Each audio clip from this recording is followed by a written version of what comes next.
Cool. Okay. All right, we're rolling. Cool, Nathan. Just give us a little introduction of yourself. Nathan Thorley. I'm light heavyweight. I'm currently 12-0 with 6 KOs. I'm the current holder of the light heavyweight Welsh title, and we'll be fighting March the 9th now to hopefully make it 13-0.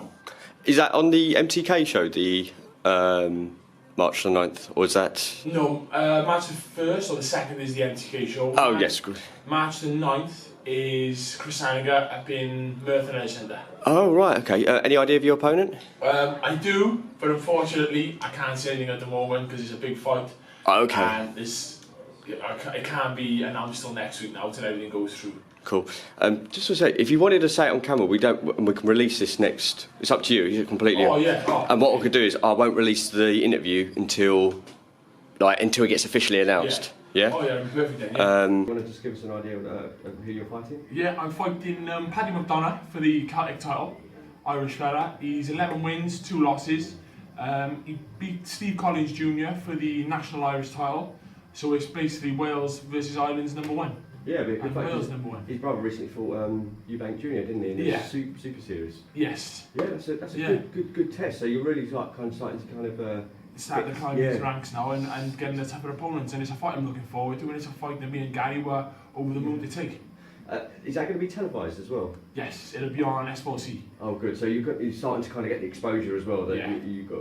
That is a really good fight. Really good. I just can't wait to get in there now and show what I've been working on with Gary and the team. Like it's really really well. It's certainly been kind of working you guys hard. So how long have you known about that fight? I found out yesterday. About that fight yesterday, so I have known. I knew I was going to be fighting in a 10-rounder. Yeah. They were trying to get Steve Collins Jr., but I don't think he wanted it. So they approached Paddy with it, and he said yeah. So it's on now.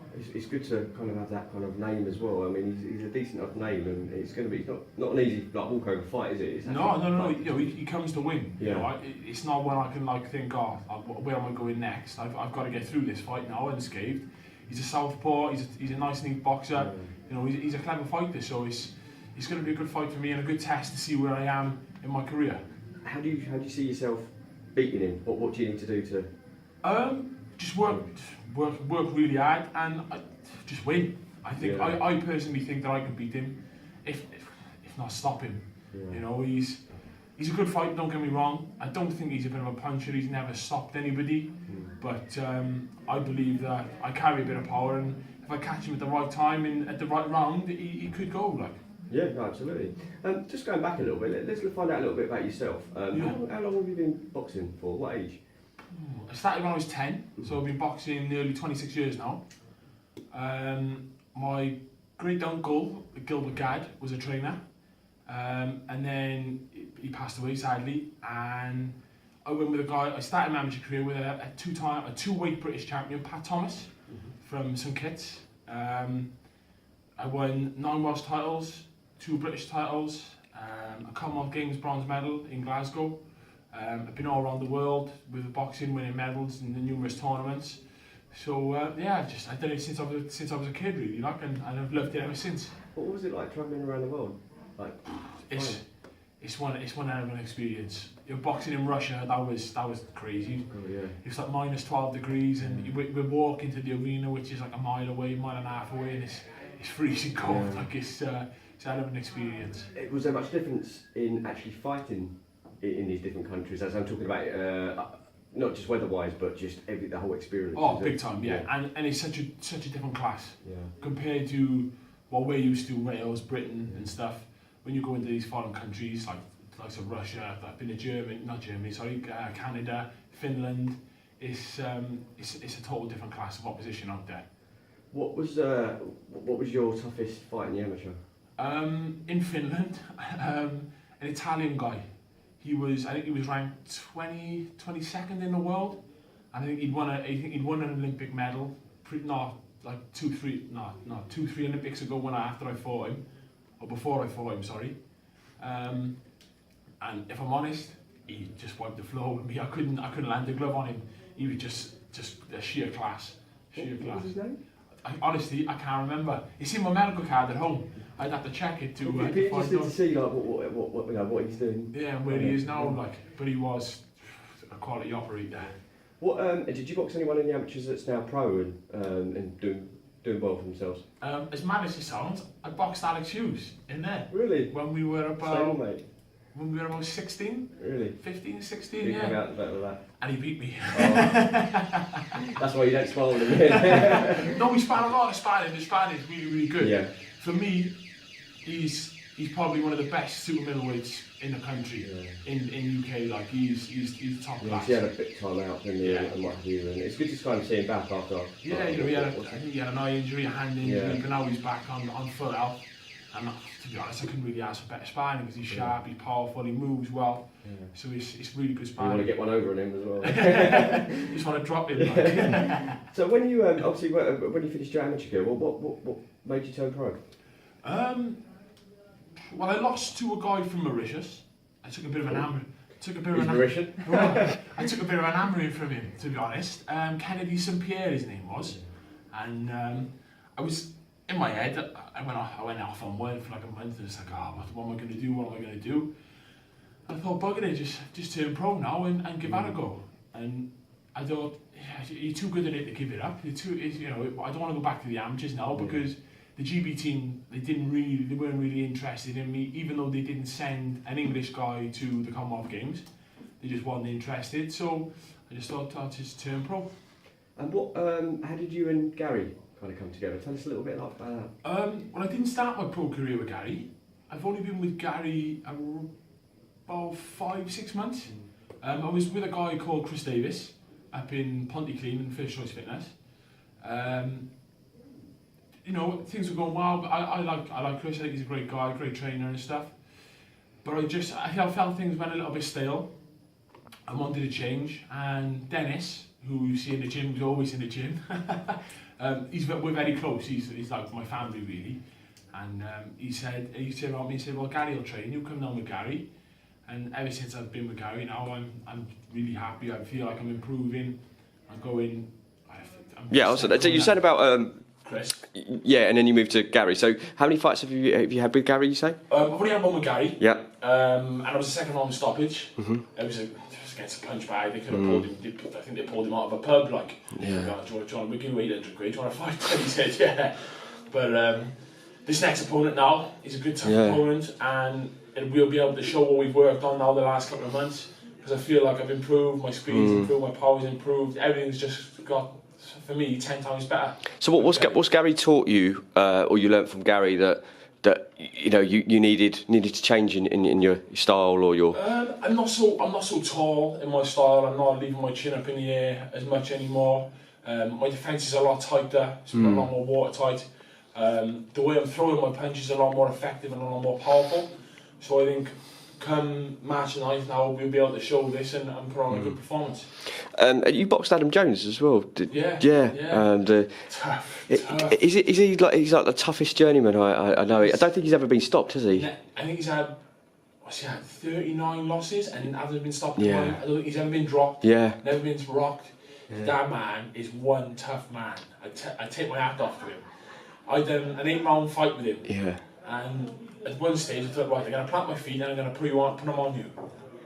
Boom, boom, big one, 2 landed right on the chin. Didn't go anywhere, he just kept coming forward and fought.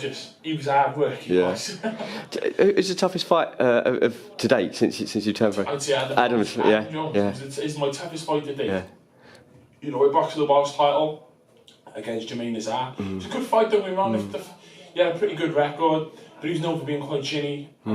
For me, the right shot landed and, you know, it went down. Like, I don't know if you've seen the fight. I haven't seen the fight. It's on YouTube, isn't it? Yeah.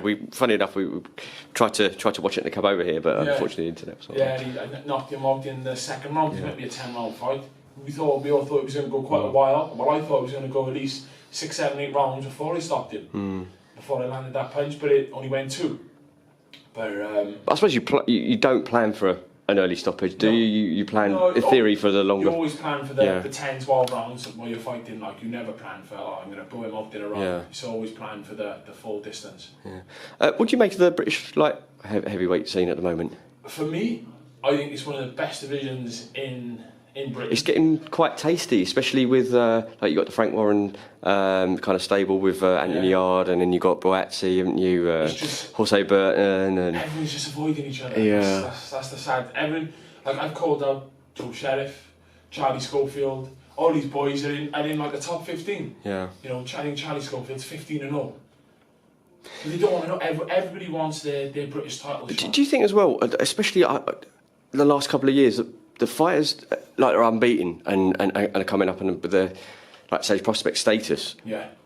I'm not saying afraid. Sorry, it's a wrong word, and that's probably disrespectful. But don't want to go in with a tougher fight too early because they don't want to lose their L. Because it's kind of seen, oh, if you lose, that's it, your career's. Because at the moment, it seems like if someone like Vanty Joshua lost, it'd be, oh, that's the end of his career, or, you know, this, that, and that. But why do you think it's like that at the moment? I've been told it's called the Mayweather effect. Everyone wants to keep that over because Floyd Mayweather keeps you, you earn more money. But then one of the greatest fighters alive, Sugar Ray Robinson, Muhammad Ali, they all lost. Joe Frazier, all these fighters lost. But they're classed as great fighters. Manny Pacquiao, for me, is a greater fighter than Floyd Mayweather. But everyone thinks, oh, keep the O. But then you're looking at, you're fighting. But a lot of fights don't get made, or you know, it's a shame really because so many fights could get made, but because there's two prospects or like that, you know, let's take the Anthony Yard, you got Joshua Barazzi. At the time it was, you know, Frank Buglioni and Jose Burton. There was like a bit of a kind of Callum Johnson, and you know, a number of them didn't have the L. And it's kind of, sometimes you feel maybe it's not. They're not. I know you got the promotional issues as well, which obviously is probably. And I think everyone's overpricing themselves. Everyone wants too much money now. Everyone's like, oh no, I will not take that fight unless I get so much £1,000. Just take the fight. Just take that fight, win, and then think of all the money afterwards. You know, you win a British title, and the money's going to come in. You win a British title. Don't think, oh, I'm not taking that fight because the money's not right. Take the fight, win the fight, and then the money's coming in. Have you sparred any of those? The top five? No, we sparred Ricky Summers. Oh yeah. Last year, good sparring. Tough kid. Yeah, tough kid. Guy. You know, I take my. You went the distance with Frank Buglioni. I take my hat off for that. That's, you know, that's good going. Zach Parker I sparred with before he fought. He's some of the Soundlands, I think, isn't he? Yeah. Before he fought Darryl Williams for the British title. He's a clever fighter, like, very clever. But I haven't sparred any of like Boazzi, Callum Johnson, I wanted to spar with Buglioni, but he's retired. He's retired now. Which is a shame. Got a lot of time for Frank Buglioni. How far realistically? Obviously, we're not looking past your fight at the moment, but how far realistically would you like to start getting for the British title? Start fighting for that. I like it now, if I'm honest, you know. But get this fight out of the way now. And hopefully, come the end of the year, we'll have a couple of eliminators, and then be looking to the end of the year, going to the new year, looking at Commonwealth or the British title. Like, because it's still with. I think it's still with Callum, isn't it? He hasn't vacated yet. Yeah, I think so. Is he vacated? I can't remember because I know we fought for the world title, so I don't know if you. I'm not sure. I think he's still got it, but from reading on Twitter, and that it looks like he's going to fight again in America, which means it become vacated. Yeah, I think so. I think it'll probably be. I think it'd be Yard and someone who would be ordered, although I'm not sure whether it'd be taken. I like Yard. I think he's a fantastic fighter. Love to see him, Joshua Barazzi.